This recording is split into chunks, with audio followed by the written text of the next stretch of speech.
ನಮಸ್ಕಾರ. ಮೆಗಾ ಸುದ್ದಿ ವಿಶೇಷ ಕಾರ್ಯಕ್ರಮಕ್ಕೆ ಸ್ವಾಗತ. ನಾನು ಹೇಮಕುಮಾರ್. ಅಗತ್ಯ ವಸ್ತುಗಳ ಬೆಲೆ ಏರಿಕೆಯ ಮಧ್ಯೆ ಈಗ ನೀರಿನ ದರವನ್ನ ಏರಿಕೆ ಮಾಡೋದಕ್ಕೆ ಜಲಮಂಡಳಿ ಮುಂದಾಗಿದೆ. ಇದು ಜನಸಾಮಾನ್ಯರಿಗೆ ಬರೆ ತಟ್ಟುವಂತ ಎಲ್ಲ ಸಾಧ್ಯತೆ ಕಂಡು ಬರ್ತಾ ಇದೆ. ಪ್ರಮುಖವಾಗಿ ಯಾವ ಕಾರಣಕ್ಕಾಗಿ ಇದ್ದಕ್ಕಿದ್ದಾಗ ಈಗ BWSSB ಇಂದ ಈ ರೀತಿಯ ದರವನ್ನು ಏರಿಕೆ ಮಾಡಲಿಕ್ಕೆ ಮುಂದಾಗಿದ್ದಾರೆ ಅನ್ನೋದು ಈ ರೀತಿಯ ಪ್ರಶ್ನೆಗಳು ಸಹಜವಾಗಿ ಹುಟ್ಟುಕೊಳ್ಳುತ್ತೆ. ಪ್ರಮುಖ ಕಾರಣ ಅಂತಂದ್ರೆ ಆದಾಯಕ್ಕಿಂತ ವೆಚ್ಚ ಹೆಚ್ಚಳ ಆಗ್ತಾ ಇದೆ ಅಂತೇಳಿ. ಆದಾಯಕ್ಕಿಂತ ವೆಚ್ಚ ಹೆಚ್ಚಳ ಆಗ್ತಾ ಇರುವಂಥ ಹಿನ್ನೆಲೆಯಲ್ಲಿ ಅದನ್ನು ಕಡಿಮೆ ಮಾಡೋದಕ್ಕೆ ಜಲಮಂಡಳಿ ಈಗ ಆ ದರವನ್ನು ಪರಿಷ್ಕರಣೆ ಮಾಡಬೇಕು ಅನ್ನುವಂಥ ಲೆಕ್ಕಾಚಾರಕ್ಕೆ ಮುಂದಾಗಿದೆ. ಇಲ್ಲಿ ಪ್ರಮುಖವಾಗಿ ಒಂದು ಅಂಶವನ್ನು ಗಮನದಲ್ಲಿ ಇಟ್ಕೊಳ್ಬೇಕು. ತಾವು ಕೊಟ್ಟಿರುವಂಥ ಗ್ಯಾರಂಟಿಯನ್ನು ಭರಿಸೋದಕ್ಕೆ ಎಲ್ಲೆಲ್ಲಿ ಸಾಧ್ಯ ಆಗತ್ತೆ ಅಲ್ಲಿಂದ ಕಿತ್ಕೊಳ್ಳುವಂಥ ಕೆಲಸ ರಾಜ್ಯ ಸರ್ಕಾರ ಸ್ಪಷ್ಟವಾಗಿ ಮಾಡ್ತಾ ಇದೆ. ಒಂದು ಕೈಯಿಂದ ಕೊಡೋದು, ಇನ್ನೊಂದು ಕೈಯಿಂದ ಕಿತ್ಕೊಳ್ಳುವಂಥ ಕೆಲಸವನ್ನು ರಾಜ್ಯ ಸರ್ಕಾರ ಮಾಡ್ತಾ ಇದೆ. ಇದರ ಹಿಂದೆ ಅಂದರೆ ಈ ದರ ಏರಿಕೆ ಹಿಂದೆ ಇರುವಂಥ ಉದ್ದೇಶ ಏನು, ಜೊತೆಗೆ ಇದು ಕೇವಲ ಜನಸಾಮಾನ್ಯರಿಂದ ಕಿತ್ಕೊಳ್ಳೋದಕ್ಕೆ ಮಾತ್ರ ಸಾಧ್ಯ ಅಥವಾ ಬೇರೆ ಬೇರೆ ಯೋಜನೆಯ ಮುಖಾಂತರ ತಮ್ಮ ಆದಾಯವನ್ನು ಭರಿಸಿಕೊಳ್ಳಬಹುದು, ಆ ರೀತಿಯ ಆಯ್ಕೆಗಳು ಕೂಡ ಇರುತ್ತೆ. ಆದರೆ ಜನಸಾಮಾನ್ಯರಿಂದ ತೆಗೆದುಕೊಳ್ಳುವಂಥದ್ದು ಇದು ಎಷ್ಟರ ಮಟ್ಟಿಗೆ ಸರಿ ಅಂತೇಳಿ ಈ ಎಲ್ಲದರ ಬಗ್ಗೆ ಚರ್ಚೆ ಮಾಡ್ತೀವಿ. ಇದೆ ಇವತ್ತಿನ ವಿಶೇಷ. ಕಾವೇರಿ ಬರೆ ಶೀಘ್ರ ದರ ಏರಿಕೆ.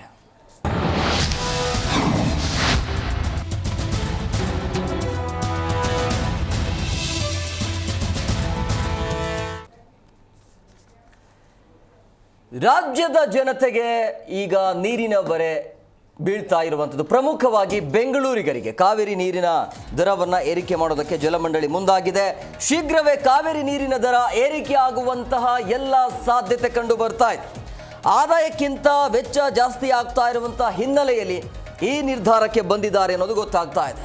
ದರ ಏರಿಕೆಗೆ ಸರ್ಕಾರದಿಂದ ಎಲ್ಲ ರೀತಿಯಾದ ಸಿದ್ಧತೆ ನಡೀತಾ ಇದೆ. ದರ ಏರಿಕೆಗೆ ಜಲಮಂಡಳಿಗ ಪ್ರಸ್ತಾವನೆ ಮಾಡಿದೆ. ಜನಪ್ರತಿನಿಧಿಗಳ ಸಲಹೆಯನ್ನ ಈಗ ಕೇಳಿರುವಂಥದ್ದು BWSSB ಅಂದರೆ ಜಲಮಂಡಳಿ.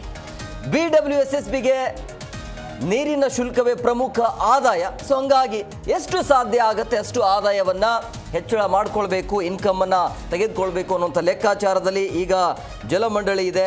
ಸೊ ಹಂಗಾಗಿ ಸಹಜವಾಗಿ ಈಗ ಇರುವಂಥ ಪ್ರಶ್ನೆ, ಒಂದು ಕೈಯಿಂದ ಕೊಡೋದು ಇನ್ನೊಂದು ಕೈಯಿಂದ ಕಿತ್ಕೊಳ್ಳುವಂಥ ಕೆಲಸ ನಡೀತಾ ಇದೆ. ಯಾಕೆ ಅಂಥೇಳಿ ಈ ಹಿಂದೆ DCM DK ಶಿವಕುಮಾರ್ ಕೂಡ ಇದೇ ವಿಚಾರವಾಗಿ ಮಾತನಾಡಿದರು. ಅಂದರೆ ಸೂಚನೆಯನ್ನು ಕೊಟ್ಟಿದ್ರು, ನೀರಿನ ದರ ಹೆಚ್ಚಳಿಕೆ ಮಾಡಬೇಕು ಅನ್ನುವಂಥ ಪ್ರಸ್ತಾವನೆ ಕೂಡ ಇತ್ತು ಅಂಥೇಳಿ, ಪರಿಷ್ಕರಣೆ ಆಗಬೇಕು ಅಂಥೇಳಿ. ಅದು ಕಾರಣಾಂತರಗಳಿಂದ ಅಂದರೆ ಬೈ ಎಲೆಕ್ಷನ್ ಆಯಿತು, ಹಂಗಾಗಿ ಅದು ಇಲ್ಲಿಯ ತನಕ ತೆಗೆದುಕೊಂಡು ಬಂದಿದೆ. ಈಗ ಖುದ್ದು ಜಲಮಂಡಳಿ ಹೇಳ್ತಾ ಇರುವಂಥದ್ದು ಅಗತ್ಯ ಇದೆ ನೀರಿನ ದರವನ್ನು ಏರಿಕೆ ಮಾಡಬೇಕು ಅಂತೇಳಿ. ಈಗಿರುವಂಥ ಪ್ರಶ್ನೆ, ಮಳೆ ಬೆಳೆ ಎಲ್ಲವೂ ಕೂಡ ಚೆನ್ನಾಗಿದೆ, ಇದರ ಮಧ್ಯೆ ನೀರಿನ ದರ ಏರಿಕೆ ಯಾಕೆ ಅನ್ನುವಂಥ ಪ್ರಶ್ನೆ ಸಹಜವಾಗಿ ಹುಟ್ಕೊಳ್ತಾ ಇದೆ. ಯಾವ ಆಧಾರವನ್ನು ಇಟ್ಕೊಂಡು ಈ ರೀತಿಯಾಗಿ ಜಲಮಂಡಳಿಯಿಂದ ಪ್ಲಾನಿಂಗ್ ಇರಬಹುದು ಅಂತೇಳಿ ನೋಡಿ.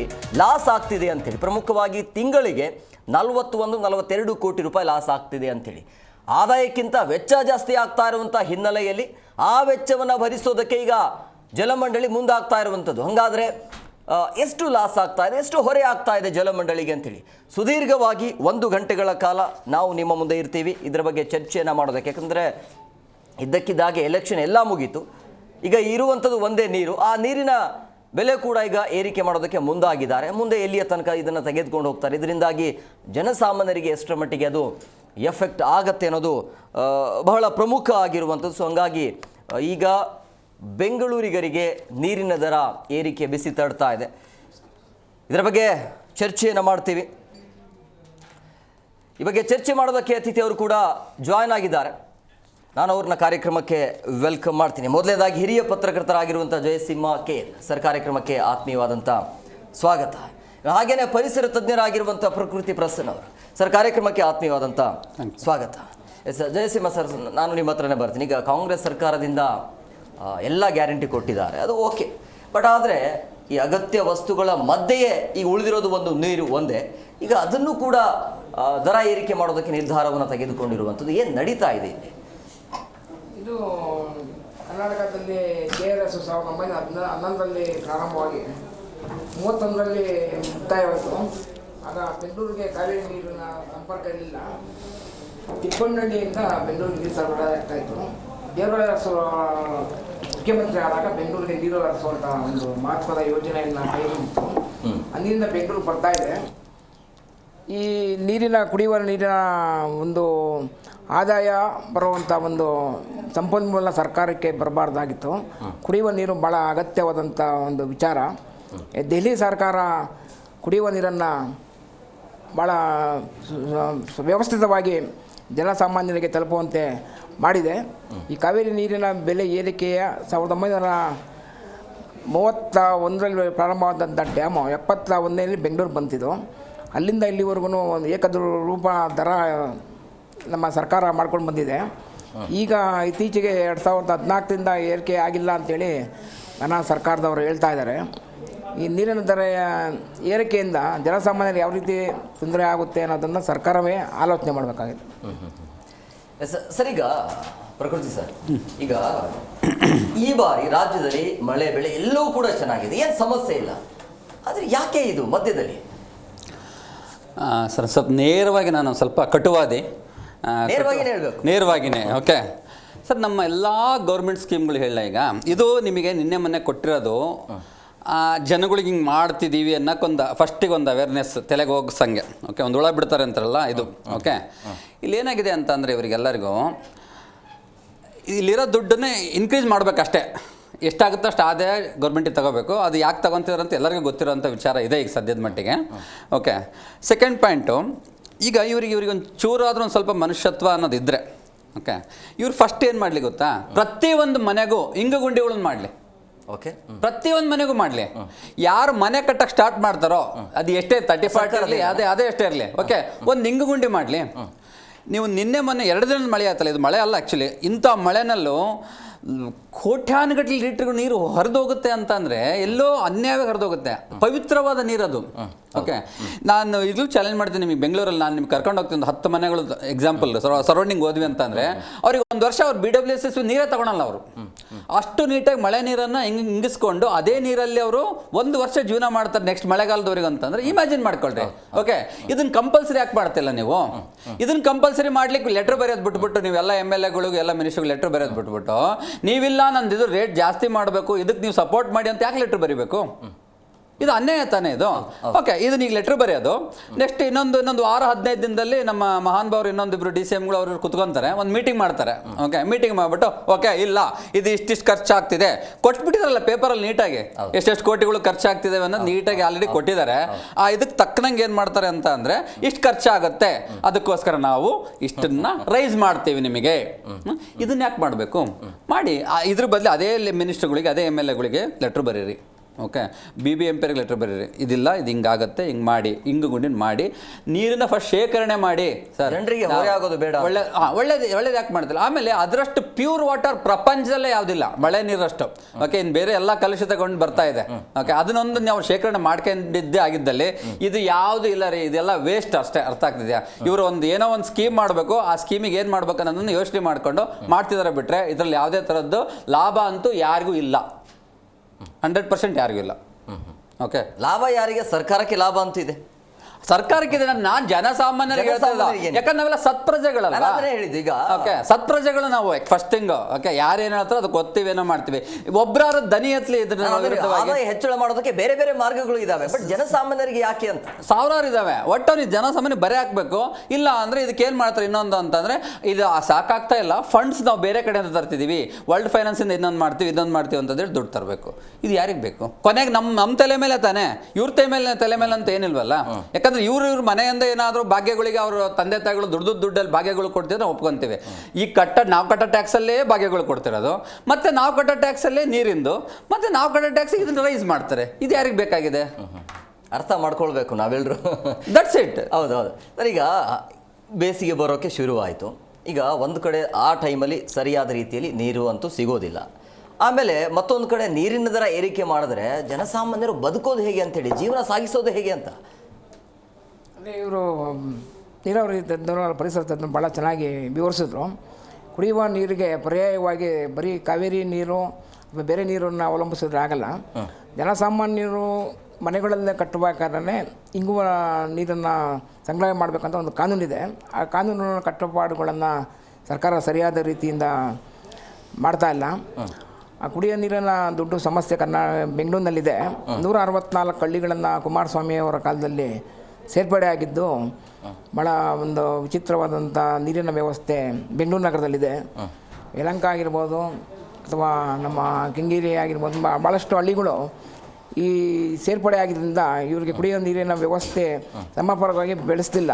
ಇವ್ರು ಹೇಳ್ತಾ ಇದ್ದಾರೆ 90 ಕೋಟಿ ರೂಪಾಯಿ ಆದಾಯ ಇದೆ, 120 ಕೋಟಿ ರೂಪಾಯಿ ಖರ್ಚಾಗ್ತಾ ಇದೆ.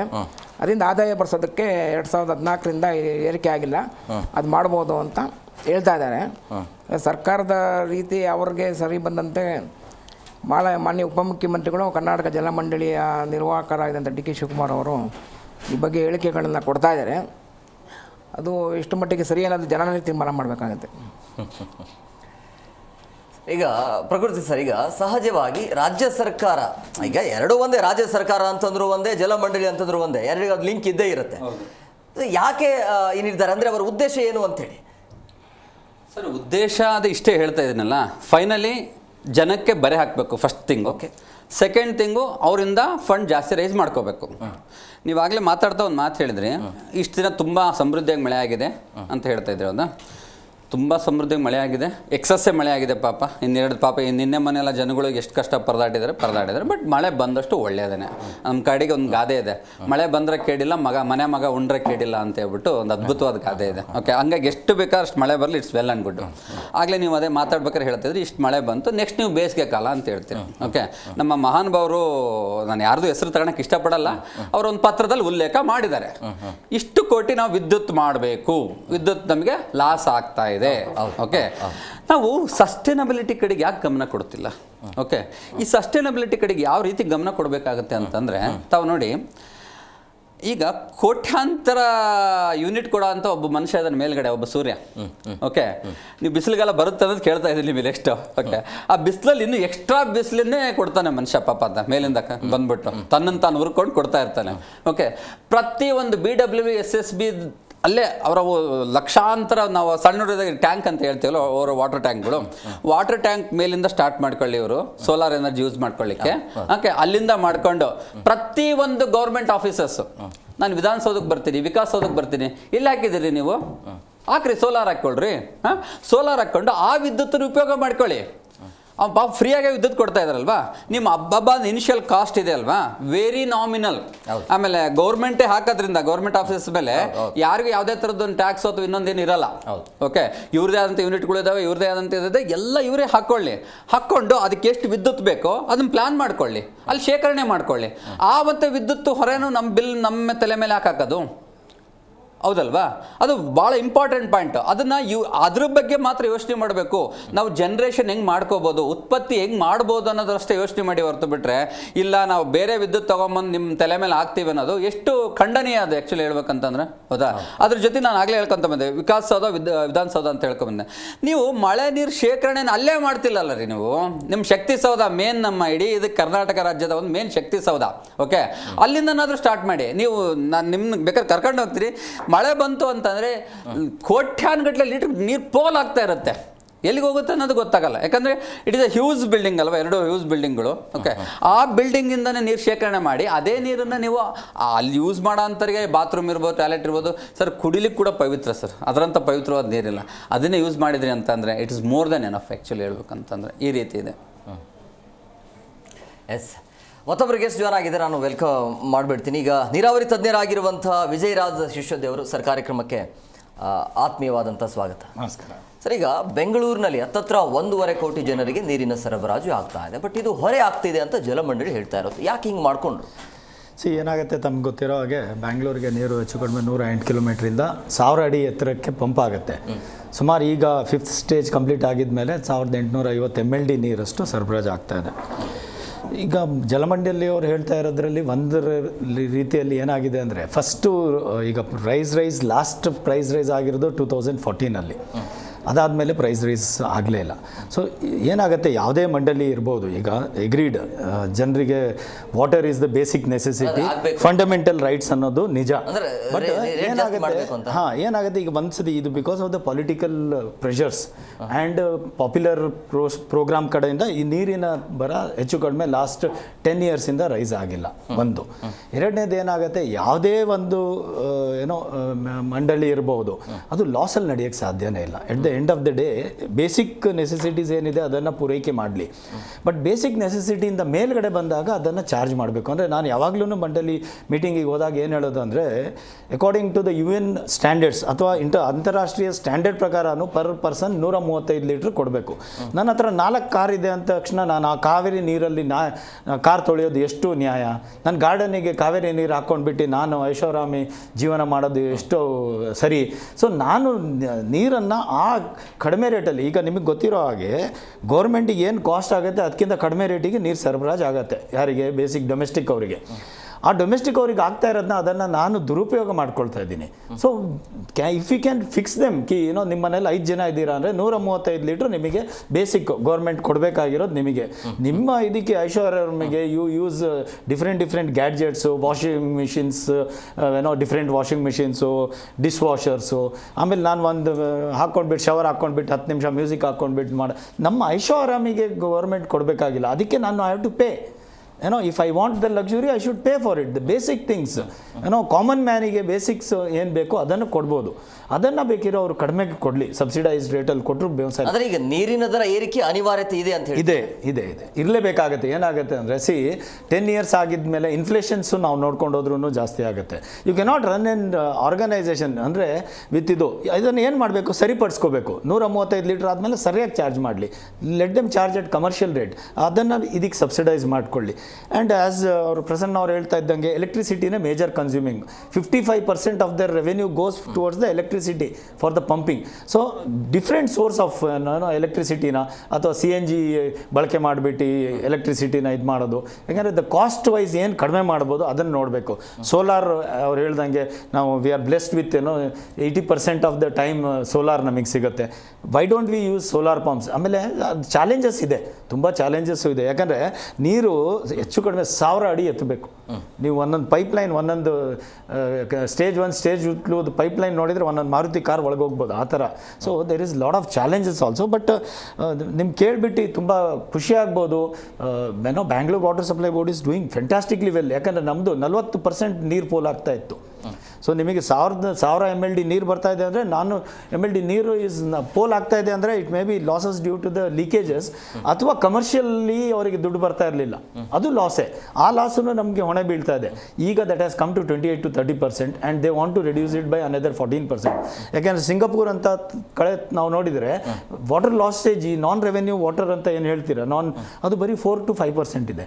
So if we come down that, automatically ನಮಗೆ ಏನು ಲಾಸಸ್ ಆಗ್ತಾ ಇದೆ ಅದೆಲ್ಲ ಕಡಿಮೆ ಆದರೆ will be able to manage. So management is very important. Private public participation ಆಗಿ ಲೇಟೆಸ್ಟ್ ಟೆಕ್ನಾಲಜೀಸ್ ತಂದು ನಾವು ಏನು ನಮ್ಮದು ಮೇಜರ್ ಯಾವ ಸೋಲಾರ್ ಇದಕ್ಕೆ ಹೋಗಬೇಕು. ಯಾಕಂದರೆ ಎಲೆಕ್ಟ್ರಿಫಿಕೇಷನ್ಗೆ ಮೇಜರ್ ದುಡ್ಡು ಹೋಗ್ತಾ ಇರೋದ್ರಿಂದ ಎಲೆಕ್ಟ್ರಿಫಿಕೇಷನ್ನ ನಾವು ಸರಿ ಮಾಡೋದಕ್ಕೆ ಏನು ಇನ್ವೆಸ್ಟ್ಮೆಂಟ್ ಮಾಡ್ಬೋದು, ಆ ಬೇಸಿಕ್ ಇನ್ವೆಸ್ಟ್ಮೆಂಟ್ನ ಗೌರ್ಮೆಂಟ್ ಮಾಡಲಿ.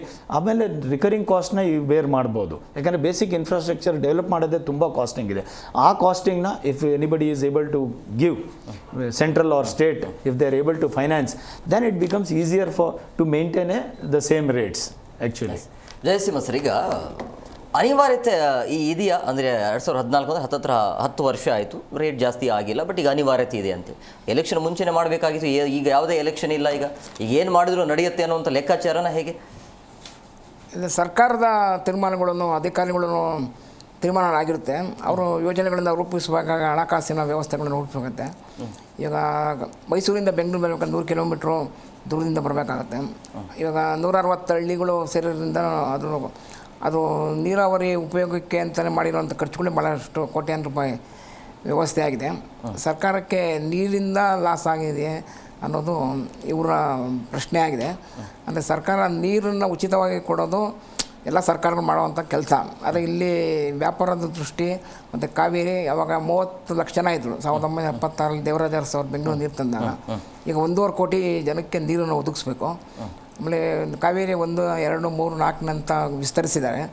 ಆ ನೀರಿಗಿಂತ ಹೆಚ್ಚಾಗಿ ಆ ಕಾಮಗಾರಿಗೆ ದುಡ್ಡುಗಳು ಭಾಳಷ್ಟು ಜಾಸ್ತಿ ಆಗಿದ್ದರಿಂದ ಸರ್ಕಾರಕ್ಕೆ ಹೊರೆ ಅಂತ ಅನಿಸಿ ಮಾಡ್ಕೊಂಡಿರೋದು ಅವರೇ ಅಲ್ಲ, ಮಾಡ್ಕೊಂಡಿರೋದು ಯಾರು? ಅವರೇ ತಾನೆ. ಯಾರು ಹೇಳಿದ್ದು ಅವರಿಗೆ ಗ್ಯಾರಂಟಿ ಕೊಡಿ ಅಂತ? ಗ್ಯಾರಂಟಿ ಅನ್ನೋದಕ್ಕಿಂತ ನೀರು ಜನಕ್ಕೆ ಬೇಕಾಗಿದ್ದರಿಂದ ಭಾಳ ಇದು ಕಾಮಗಾರಿ ಕೆಲಸಗಳು ಭಾಳಷ್ಟು ಬೇಕೇ ಬೇಕು. ಅಟ್ಲೀಸ್ಟ್ ಅದನ್ನಾದರೂ ಫ್ರೀ ಕೊಡಬೇಕಲ್ವಾ? ಅದಕ್ಕೂ ರೇಟ್ ಅಂತಂದರೆ ಅದೇ ನಮಗೆ ಬೇಸರ ಇರೋದು. ನಮಗೆ ಅಗತ್ಯ ಇರುವಂಥ ವಸ್ತು ಅದು ಅಲ್ವಾ ಸರ್?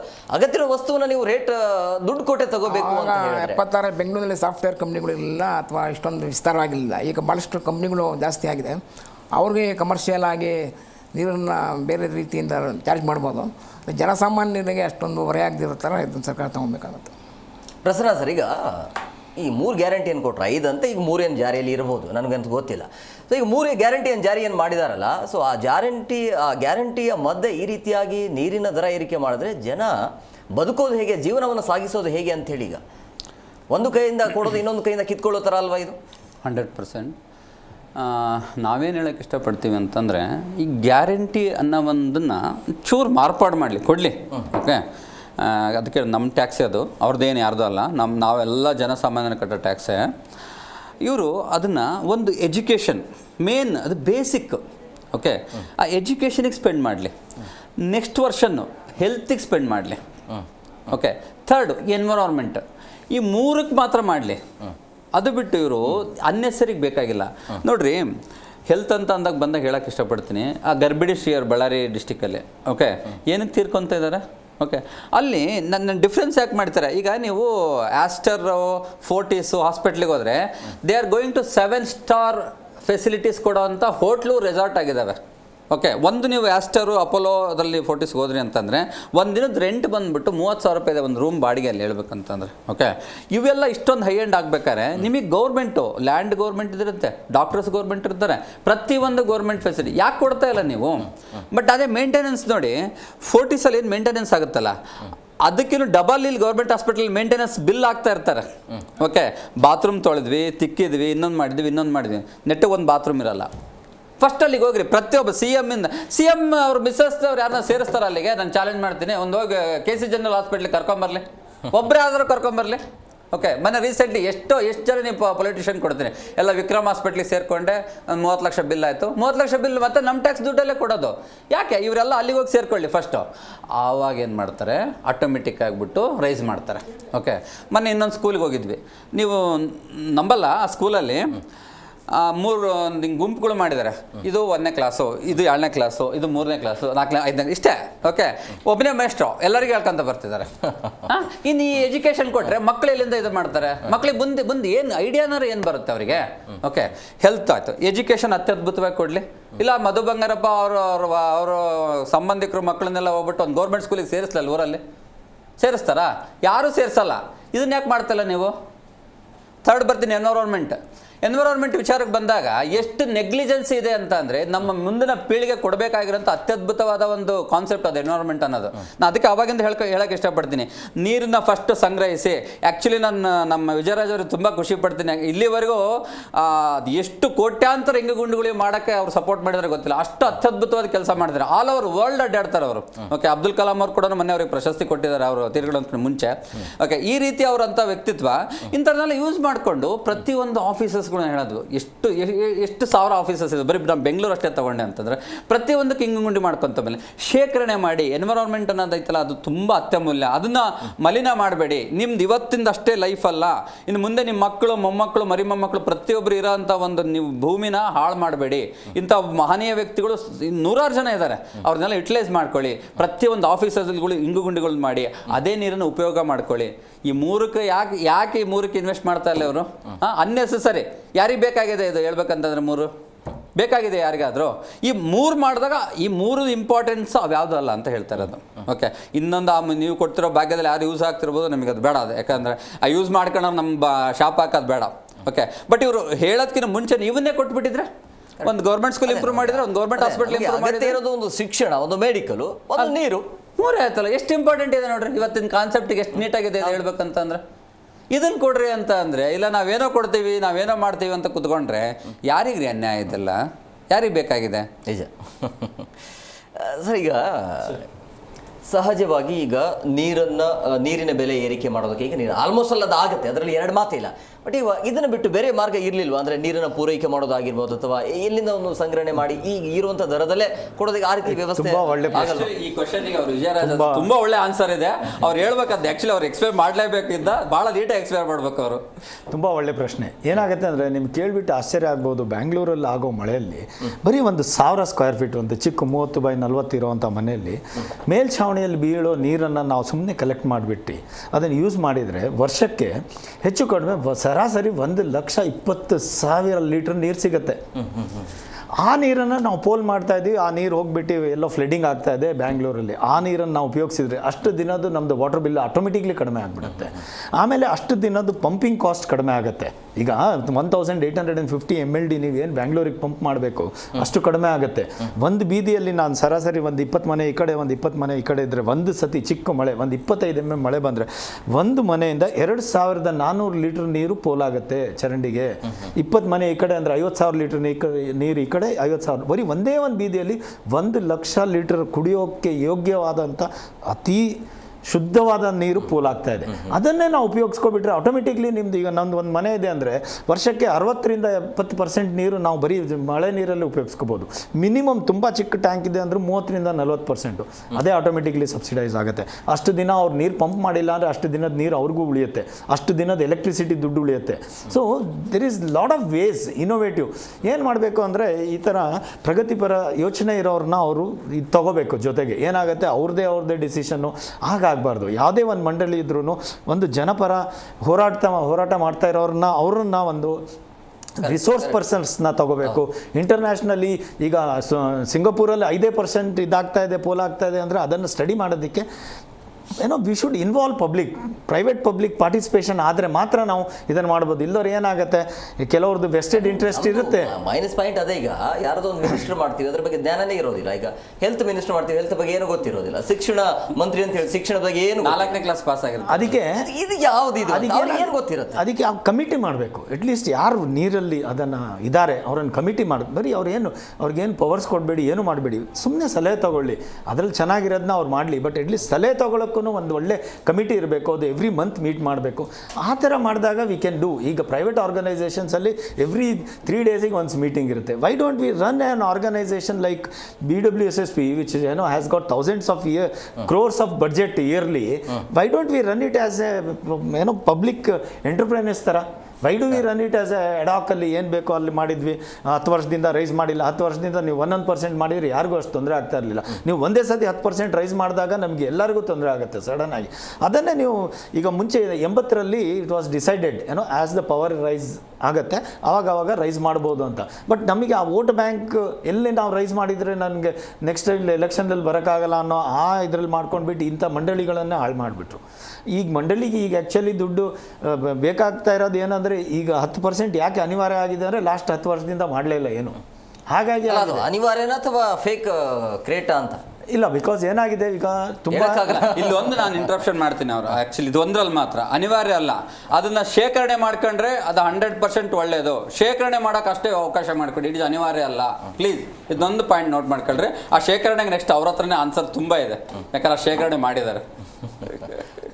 ಕಂಟಿನ್ಯೂ ಮಾಡಿ. ಸೊ ಹಾಗಾಗಿ ಏನಾಗುತ್ತೆ, ನಾವು ಆ ಮಳೆ ನೀರು ಕಡ್ಡಾಯ ಅಂತ ಮಾಡಿದ್ವಿ, ಬಟ್ ಅದನ್ನು ಇಂಪ್ಲಿಮೆಂಟೇಷನ್ ಮಾಡಿಲ್ಲ. ಬ್ಯಾಂಗ್ಳೂರಲ್ಲಿ ನೀವು ಕೇಳಿಬಿಟ್ಟು ಆಶ್ಚರ್ಯ ಆಗ್ಬೋದು, ಇಷ್ಟೊಂದು ಮಾಡಿದ್ರು 40% ಮೇಲೆ ನಾವು ಇನ್ನೂ ಮಳೆ ನೀರು ಕೊಯ್ಲು ಮಾಡ್ಕೊಳ್ತಾ ಇಲ್ಲ. ನಮ್ಮದು 2 ಪ್ರಾಬ್ಲಮ್ ಸಾಲ್ವ್ ಆಗುತ್ತೆ. ಒಂದು ಈ ಫ್ಲಡ್ಡಿಂಗ್ದು ಒಂದು ದೊಡ್ಡ ಪ್ರಾಬ್ಲಮ್ ಇದೆ ಸಮಸ್ಯೆ ಬ್ಯಾಂಗ್ಳೂರಲ್ಲಿ. ಈ ಫ್ಲಡ್ಡಿಂಗ್ ಪ್ರಾಬ್ಲಮ್ನ ಆದಷ್ಟು ಮಟ್ಟಿಗೆ ತಡೆ ಹಿಡಿಬೋದು. ನಾನು ಹೇಳ್ದಂಗೆ ಒಂದು ಬೀದಿಯಲ್ಲಿ 1,00,000 ಲೀಟರ್ ಆದರೆ you can imagine the colossal quantity of the water that is going to the low lying area. ಆ ನೀರನ್ನು ನಮ್ಮ ಮನೇಲಿ ಬಿದ್ದಿದ್ದ ನೀರು ನಾನೇ ಇಟ್ಕೊಂಡ್ಬಿಟ್ರೆ ಆ ಒಂದು ಬೀದಿಯಿಂದ 1,00,000 ಲೀಟರ್ ನಾವೇ ಇಟ್ಕೊಂಡ್ರೆ ಅಷ್ಟು ದಿನದ್ದು ಕರೆಂಟ್ ಬಿಲ್ ಉಳಿತು, ಅಷ್ಟು ದಿನದ್ದು ನೀರು ಉಳಿತು, ಅಷ್ಟು ದಿನದ ನೀರು KRSL ಉಳಿತು. ಬೇಸಿಗೆಯಲ್ಲಿ ನಿಮಗೆ ನೀರಿನ ಪ್ರಾಬ್ಲಮ್ ಆಗ್ತಾ ಇರಲಿಲ್ಲ. ಒಂದು ಸೆಕೆಂಡ್ ಮೇನ್ ಒಂದು ಕಾನ್ಸೆಪ್ಟನ್ನು ಮಾಡಬೇಕಾಗಿದೆ. ಈಗ ನೀರನ್ನು ಸದ್ಬಳಕೆ ಮಾಡ್ಕೊಳ್ಳೋದು ಅದಕ್ಕೆ ಮಾಡಲೇಬೇಕು ನಾವು, ಅದಕ್ಕೆ ಒಂದು ಕಡಿವಾಣ ಹಾಕಲೇಬೇಕು. ಯಾಕಂದ್ರೆ ನನಗೆ ದುಡ್ಡಿದೆ ಅಂದರೆ ನಾನು 4 ಕಾರನ್ನು ಕಾವೇರಿ ನೀರಲ್ಲಿ ತೊಳೆಯೋದು ಎಷ್ಟರ ಮಟ್ಟಿಗೆ ಸರಿ? ಅಲ್ಲಿ ಬಡವರಿಗೆ ಕುಡಿಯೋಕ್ಕೆ ನೀರಿಲ್ಲ, ಅವರಿಗೆ ನಾವು ಚಾರ್ಜ್ ಮಾಡಿಬಿಟ್ಟು ಜಾಸ್ತಿ ಮಾಡಿಬಿಟ್ಟು ಇಲ್ಲಿ ಶ್ರೀಮಂತರಿಗೆ ಆ ನೀರಿಗೆ ಏನು ವ್ಯಾಲ್ಯೂ ಇಲ್ಲ. ನನ್ನ ಕಾರನ್ನ ಒಂದು ಹೋಸ್ ಪೈಪ್ ಇಟ್ಕೊಂಡ್ಬಿಟ್ಟು ನಾನು ತೊಳೆದರೆ ಎಷ್ಟು ನ್ಯಾಯ? ಸಾಮಾಜಿಕ ನ್ಯಾಯ ಅಲ್ಲ ಇದು. ಸೊ ಅದಕ್ಕೆ ಏನು ಮಾಡಬೇಕು, the user has to pay. ನಿಮಗೆ ಬೇಸಿಕ್ ಫ್ರೀ ಕೊಡಲಿ ಸರ್. ಬೇಸಿಕ್ನ ನೀವು ಅದಕ್ಕೇನು ಮುಟ್ಟಬಾರ್ದು. ನೀವು ಬೇಸಿಕ್ ದರ ಏನಿದೆ ಅದು ಹ್ಯೂಮನ್ ರೈಟ್. ಅದು ನೀರು ಅದು ಏನೋ ನಮ್ಮ ಪಂಚಭೂತದಲ್ಲಿ 2ನೇ ಸ್ಥಾನ. ಗಾಳಿ ಆದಮೇಲೆ ನೀರಿಲ್ದಲ್ಲೇ 8 ದಿವಸದ ಮೇಲೆ ಬದುಕೋಕ್ಕಾಗಲ್ಲ. ಸೊ ಅದು ಪಂಚಭೂತದಲ್ಲಿ ವೆರಿ ಇಂಪಾರ್ಟೆಂಟ್. ಮನುಷ್ಯನ ಅಥವಾ ಪ್ರಾಣಿಗಳಿಗೆ ಜೀವನಕ್ಕೆ ಭಾರಿ ಅತಿ ಅಮೂಲ್ಯ. ಅದಿಲ್ಲದಲ್ಲೇ ಜೀವನನೇ ಇಲ್ಲ, ನೀರಿಲ್ದಲೇ ಜೀವನ ಇಲ್ಲ. ನಾವು ಎಲ್ಲೇ ಹೋದ್ರೂ ಫಸ್ಟ್ ನೀರು ಹುಡ್ಕೋದು, ಮಾರ್ಸ್ ಮೇಲೆ ಹೋದ್ರೂ ನೀರಿದ್ದರೆ ಜೀವನ ಇರುತ್ತೆ ಅಂತ. ಸೊ ಆ ಥರ ಐಟಮ್ನ ನಾವು ಚಾರ್ಜ್ ಮಾಡೋದು ಸರಿಯಲ್ಲ. ಬಟ್ ಎಲ್ಲಿ ಚಾರ್ಜ್ ಮಾಡ್ಬೋದು? ನೀವು 135 ಲೀಟರ್ಸ್ ಇಂಟರ್ನ್ಯಾಷನಲಿ ಸಾಕು, ಅದ್ರ ಮೇಲೆ ಚಾರ್ಜ್ ಮಾಡಲೇಬೇಕು. ನೀವು ಅದನ್ನು ಕಮರ್ಷಿಯಲ್ ರೇಟಲ್ಲಿ ಚಾರ್ಜ್ ಮಾಡಬೇಕು. ಜನ ಅದನ್ನು ಸದ್ಬಳಕೆ ಮಾಡೋದು ಕಲಿಬೇಕು. ಇನ್ನೊಂದು ಇಂಪಾರ್ಟೆಂಟ್ ಈ ಮಾಧ್ಯಮದಿಂದ ನಾನು ಹೇಳೋದು ಇಷ್ಟಪಡೋದು ಅಂದರೆ, ಏನಾಗಿದೆ ಇಲ್ಲಿ ನೀರಿನ ರೇಟ್ ಈಗ ರೈಸ್ ಮಾಡಿದ ತಕ್ಷಣ ಏನು ಇದ್ರದ್ದು ರಿಪ್ಲಿಕೇಶನ್ಸ್ ಏನಾಗುತ್ತೆ ಗೊತ್ತಾ ಸರ್? ನಾವೆಲ್ಲರೂ ಬೋರ್ವೆಲ್ಲಿಂದ ನೀರು ತೆಗಿಯೋಕ್ಕೆ ಶುರು ಮಾಡ್ತೀವಿ, ಯಾಕಂದರೆ ಬೋರ್ವೆಲ್ಲಲ್ಲಿ ಬರೀ 10 ಪೈಸಾ ಲೀಟ್ರಿಗೆ ಬೀಳುತ್ತೆ. ಸೊ ನಾವು ಆಲ್ರೆಡಿ ಈ ನೀರಿನ ಮಟ್ಟ ಕುಸಿದು ಹೋಗಿದೆ, 1500 1800 ಅಡಿ ಹೋಗ್ಬಿಟ್ಟಿದೆ. ಇನ್ನೂ ರೇಟ್ ರೈಸ್ ಆಗಿದ ತಕ್ಷಣ ಇನ್ನೂ ಎಲ್ಲರೂ ಎಕ್ಸ್ಟ್ರಾಕ್ಟ್ ಮಾಡೋಕ್ಕೆ ಶುರು ಆಗ್ತಾರೆ. ಆ ರಿಪ್ಲಿಕೇಶನ್ಸ್ ಬಗ್ಗೆ ಥಿಂಕ್ ಮಾಡಬೇಕಾಗಿದೆ ನಾವು. ಅದಕ್ಕೆ ಹೆಂಗೆ ಕಡಿವಾಣ ಆಗ್ತೀರಾ? ಈಗ ನಾನೇ ನನ್ನ ಸ್ವಂತ ಮನೇಲಿ ಹೇಳಿದಾರೆ, ನನ್ನ ಮನೇಲಿ ಬೋರ್ವೆಲ್ ಇದೆ ಅಂದ ತಕ್ಷಣ ನಾನು ಬೋರ್ವೆಲ್ಲಿಂದ ತೆಗಿತೀನಿ, ಯಾಕೆ ಇಷ್ಟು ಎಕ್ಸ್ಟ್ರಾ ಕೊಟ್ಬಿಟ್ಟು ತೊಗೊಳ್ತೀನಿ? ಅದಕ್ಕೆ ಹೇಗೆ ಅಡ್ರೆಸ್ ಮಾಡ್ತಾರೆ ಅನ್ನೋದು ಒಂದು ದೊಡ್ಡ ಯಕ್ಷ ಪ್ರಶ್ನೆ ಆಗಿದೆ. ಅದನ್ನು ಹೇಗೆ ಅಡ್ರೆಸ್ ಮಾಡ್ತಾರೆ? ನಾಳೆ ದಿವಸ if your tankers water is becoming cheaper then the municipal supplies, then it becomes a ದೊಡ್ಡ ಡಿಸಾಸ್ಟರ್ ಆಗುತ್ತೆ. ನಾಳೆ ದಿವಸ ಎಲ್ಲರೂ ಬೋರ್ವೆಲ್ ಮೇಲೆ ಡಿಪೆಂಡೆನ್ಸಿ ಜಾಸ್ತಿ ಆಗುತ್ತೆ. ಎಸ್, ಓಕೆ ಮಾತಾಡೋಣ. ಬ್ರೇಕ್ನ ಸಮಯ ಆಗಿದೆ, ಬ್ರೇಕ್ ತೊಗೊಂಡು ಬಂದುಬಿಡೋಣ. ಬ್ರೇಕ್ ಆದ ಬಳಿಕ ಪ್ರಮುಖವಾಗಿ ಈಗ ಆದಾಯವನ್ನು ಭರಿಸೋದಕ್ಕೆ ಆಗ್ತಾ ಇಲ್ಲ. ಅಂದರೆ ಈಗ ಆದಾಯ ಜಾಸ್ತಿ ಆಗ್ತಾ ಇದೆ, ನಾವು ಕೊಡೋದು ದುಡ್ಡು ಜಾಸ್ತಿ ಆಗ್ತಾ ಇದೆ, ಅದನ್ನು ಭರಿಸಬೇಕು ಅಂತೇಳಿ ಹೊರೆ ಆಗ್ತಿದೆ ಅನ್ನೋದು. ಸೊ ಅದಕ್ಕೆ ಬೇರೆ ಬೇರೆ ಮಾರ್ಗಗಳು ಇಲ್ವಾ? ಯಾಕೆ ಜನಸಾಮಾನ್ಯರ ಮೇಲೆ ಈ ರೀತಿಯಾಗಿ ದರ ಏರಿಕೆ ಮಾಡಬೇಕು ಅಂತೇಳಿ ಅದಕ್ಕೆ ಬೇರೆ ಮಾರ್ಗಗಳು ಇದ್ದಾವೆ. ಅದಕ್ಕೆ ಸರ್ಕಾರ ಏನು ಮಾಡಬೇಕು ಅದರ ಬಗ್ಗೆ ಚರ್ಚೆ ಮಾಡ್ತೀವಿ. ಚಿಕ್ಕದೊಂದು ವಿರಾಮ ಅದರ ಬಳಿಕ.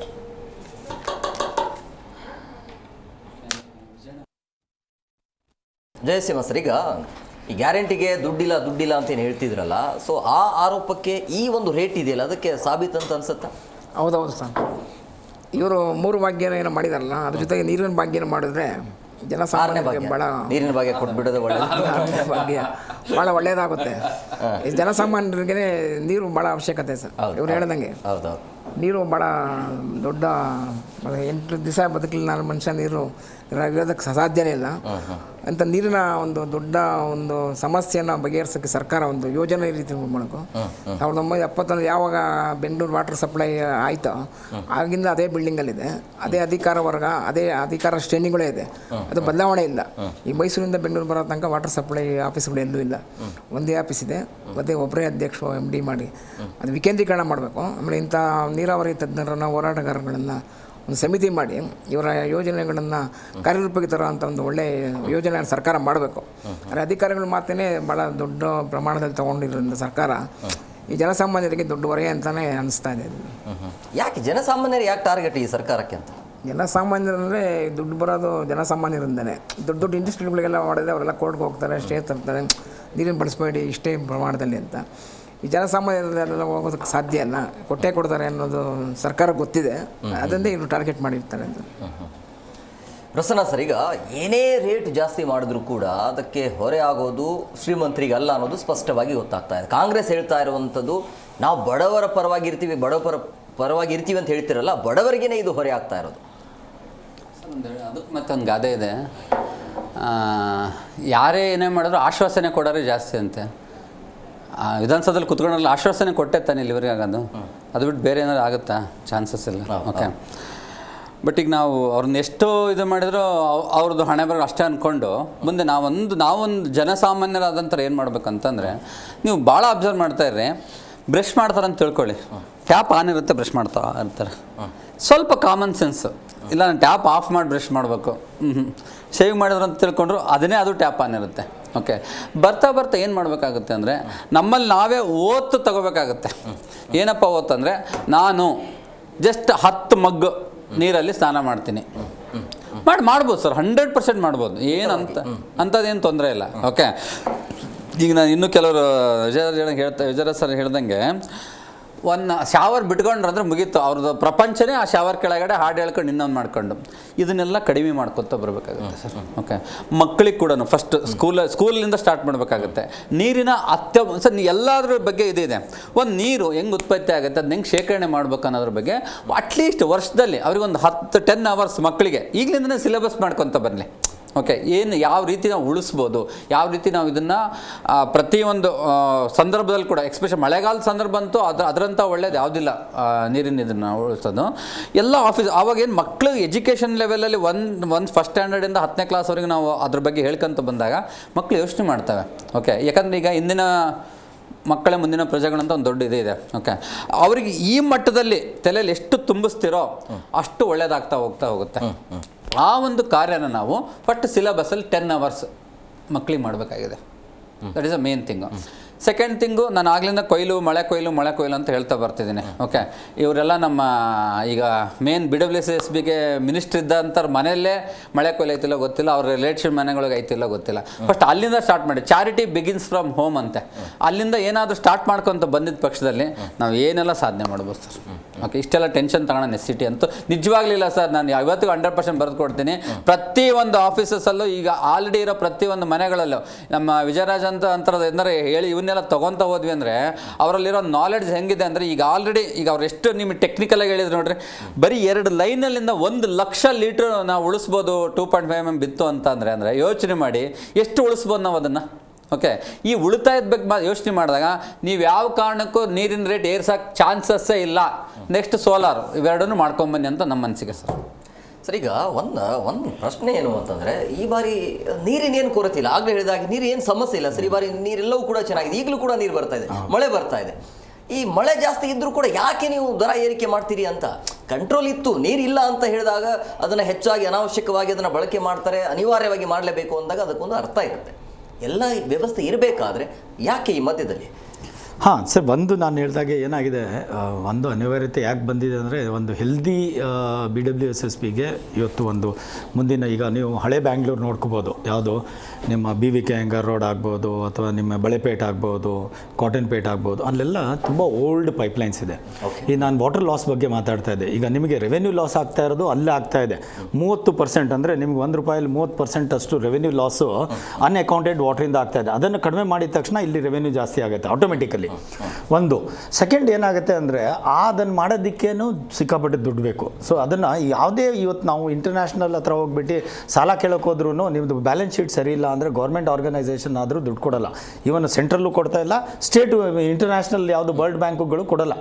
So how do you invest that kind of money? And government, as you rightly said, doesn't have got money to do all these things.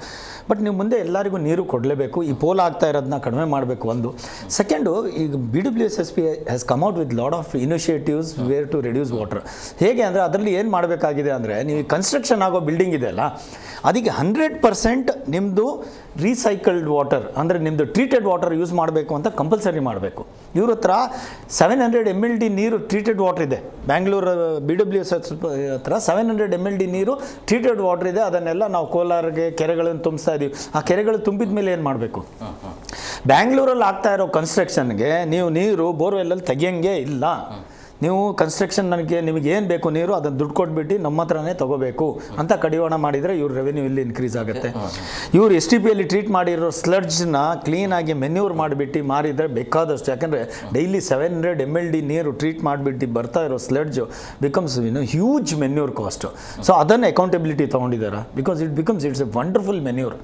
ನಿಮ್ದು ಏನು ಸೀವರಿಂದು ಮೆನ್ಯೂರ್ ಬರುತ್ತಲ್ಲ, ದಟ್ ಈಸ್ ವಂಡರ್ಫುಲ್ ಮೆನ್ಯೂರ್. ಅದನ್ನು ತೊಗೊಂಡಿದ್ದಾರೆ. ಥರ್ಡನ್ನು ಎನರ್ಜಿ ಕಾಸ್ಟ್, ಪ್ರಸನ್ನ ಅವ್ರು ಹೇಳ್ದಂಗೆ energy cost minimise ಮಾಡೋಕ್ಕೆ ಏನು ಮಾಡಿ, ನೀವು ಅದ್ರ ಕಡೆ ಫಸ್ಟ್ ಗಮನ ಕೊಡಿ, ಆಮೇಲೆ ಬಂದುಬಿಟ್ಟು ನಮಗೆ ಬರೆ ಹಾಕಿ. ನೀವು ಅದನ್ನು ಮಾಡಿದ್ದೀರಾ, ಅದನ್ನು ಮಾಡಿ ತೋರಿಸಿ. ನಾವು ಇಷ್ಟೆಲ್ಲ ಮಾಡಿದ್ದೀವಿ, ಈಗ ನಮ್ಗೆ ನಿಮ್ಮ ಸಾಥ್ ಬೇಕು ಅಂತ ಜನರ ಹತ್ರ ಬಂದರೆ ಜನರು ಏನೋ ಉದ್ಧಾರವಾಗಿ ಅವರೇ ಮನಸ್ಪೂರ್ವಕವಾಗಿ ಕೊಡ್ತಾರೆ. ನೀವು ಅಲ್ಲೆಲ್ಲ ಸೋರಿಕೆ ಮಾಡೋಕ್ಕೆ ಕೊಡ್ತೀರಾ ಮತ್ತು ಮಾತ್ರ ಬಂದು ಜನರಿಗೆ ಮಾತ್ರ ಬರೆ ಹಾಕ್ತೀವಿ ಅನ್ನೋದು ಸರಿಯಲ್ಲ. ಅದನ್ನು ಮಾಡಬೇಕು. ಆಮೇಲೆ ಪ್ರೈವೇಟ್ ಪಬ್ಲಿಕ್ ಪಾರ್ಟ್ನರ್ಶಿಪ್ ತರಬೇಕು. ಇವ್ರು ನಾನು ಮಾಡಿದ್ದೆ ಆಟ, ನಾನು ಕರೆದಿದ್ದೆ ಟೆಂಡರು, ನಾನು ಕರೆದಿದ್ದೆ ದುಡ್ಡು, ಅದು ಹೋಗಬೇಕು. ಪ್ರೈವೇಟ್ ಪಬ್ಲಿಕ್ ಪಾರ್ಟಿಸಿಪೇಷನ್ ಬರಬೇಕು, ಅಕೌಂಟಬಿಲಿಟಿ ಬರಬೇಕು. ನೀವು ಸ್ವಚ್ಛವಾಗಿದ್ದೆ ಅಂದರೆ ಬೋರ್ಡು, ಸರ್ ಯಾರು ದುಡ್ಡು ಕೊಡೋಕ್ಕೆ ಇದು ಮಾಡಲ್ಲ ಸರ್. ಈಗ ನಿಮ್ಮ ಯಾಕೆ ನಮಗೆ ಉರಿತಾ ಇರುತ್ತೆ ಅಂದರೆ, ನೀವು ಅಲ್ಲೆಲ್ಲ ಸೋರಿಕೆ ಮಾಡೋಕ್ಕೆ ಕೊಟ್ಟು ನಮ್ಮೇಲೆ ಬರೆ ಹಾಕ್ತಿರಲ್ಲ, ಅದು ಮೇನು. ಎಲ್ಲ ಜನರಿಗೆ ಆಕ್ರೋಶ ಏನಿದೆ ಅಂದರೆ, ನೀವು ಕರೆಕ್ಟಾಗಿರೋ ಟ್ರಾನ್ಸ್ಪರೆನ್ಸಿ ಇದ್ದರೆ ನಿಮಗೆ ಜನ, ನೀವು ಬೇಕಿರ್ ಬಂದು ಕೇಳಿ, ಸರ್ ನಂಗೆ ಇಷ್ಟು ಬೀಳ್ತಾ ಇದೆ, ಇಷ್ಟು ಕೊಡಿಯಪ್ಪ, ನಿಮಗೆ ಇದು ಸೌಲಭ್ಯ ಕೊಡ್ತೀನಿ, ಈ ಥರ ನೀರು ನಿಮಗೆ ಕೊಡ್ತಾ ಇರೋ ನೀರನ್ನು ಇನ್ನೂ ಸ್ವಚ್ಛವಾಗಿರೋ ನೀರು ಕೊಡ್ತೀನಿ, ನಿಮಗೆ ಪ್ಯೂರಿಟಿ ಇರುತ್ತೆ. ಕೆಲವು ಕಡೆ ನೀರು ನಮ್ಮ ದೇಶದಲ್ಲೇ ನೀರು ನಲ್ಲಿಂದ ಬಂದಿದ್ದ ನೀರು ಕುಡಿಯೋ ಯೋಗ್ಯ ಇದೆ. ನಾವು ಇಲ್ಲಿ ನಲ್ಲಿಯಿಂದ ಬರೋ ನೀರಲ್ಲಿ ಸ್ನಾನ ಮಾಡೋಕ್ಕೂ ಎದುರಬೇಕಾಗತ್ತೆ ಕೆಲವು ಸಂದರ್ಭಗಳಲ್ಲಿ. ಸೊ ಅದನ್ನೆಲ್ಲ ಕೊಟ್ಬಿಟ್ಟು ನೀವು ಕೇಳಿದಾಗ ಜನನೇ ಕೊಡ್ತಾರೆ. ನೀವು ಅದಕ್ಕೆ ಬರ ಅಂತ ನಾವು ಈಗ ಅಂದ್ಕೊಳ್ತಾ ಇದ್ವಿ. ಯಾಕೆ ಅಂದರೆ ನೀವು ಅಲ್ಲೆಲ್ಲ ಸೋರಿಕೆ ಆಗಕ್ಕೆ ಬಿಡ್ತೀರಾ, ಮತ್ತು ನಮ್ಮ ಮೇಲೆ ಬರೆ ಹಾಕೋದು ಸರಿಯಲ್ಲ.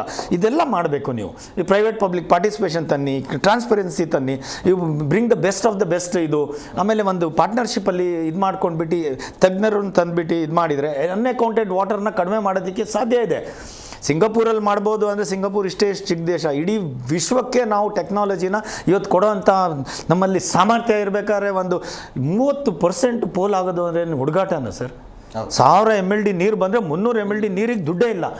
ಆ ದುಡ್ಡನ್ನು ನಾವು ಕೊಡ್ತಾ ಇದ್ದೀವಿ.